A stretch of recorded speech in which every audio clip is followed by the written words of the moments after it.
Hi friends, మనుషులకు అనుకో ఒకసారి తింటే మనలో ఉన్న స్టమక్ ఆ తిన్న ఆహారాన్ని జీర్ణం చేస్తాయి. కానీ జంతువులకి అవి తిన్న తర్వాత మళ్ళీ ఆ ఆహారం బయటకు తెచ్చుకుంటాయి నవ్వులు వేస్తూ.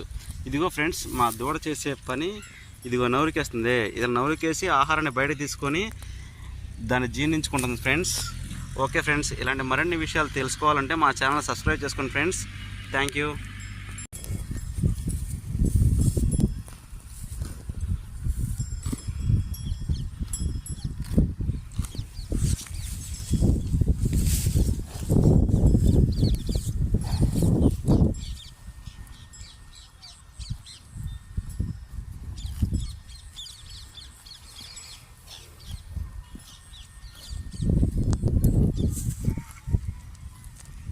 Hi friends, welcome to the Shivashankar thoughts channel.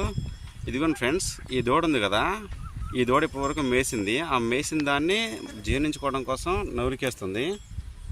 ఓకేనా. మిగిలిన గేదెలు ఉన్నాయి కదా, ఆ గేదెలు కూడా మేస్తూ ఉన్నాయి.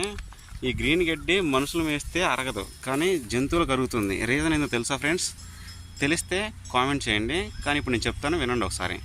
మీకు తెలిసింది కామెంట్ చేయండి. ఈ గ్రీన్ గడ్డిలో సెల్యులేజ్ ఉంటుంది ఫ్రెండ్స్. ఈ సెల్యులేజ్ అనేది డైజెస్ట్ కావాలంటే సెల్యులేజ్ అనే ఎంజైమ్ కావాలి. ఆ ఎంజైమ్ హ్యూమన్స్కి ప్రొడ్యూస్ కాదనమాట, బఫెలోస్లో ప్రొడ్యూస్ అవుతుంది. అలాగే మనకి అపెండిక్స్ అనేది కొన్ని ఆర్గాన్స్ ఉంటాయి. ఆ ఆర్గాన్స్ అనేవి మన దగ్గర లేవన్నమాట, ఓన్లీ యానిమల్స్లోనే ఉన్నవి. So options of cellulase enzyme organs మనం వాటిని డైజెస్ట్ చేసుకోలేకపోతున్నాం. Okay friends, thank you.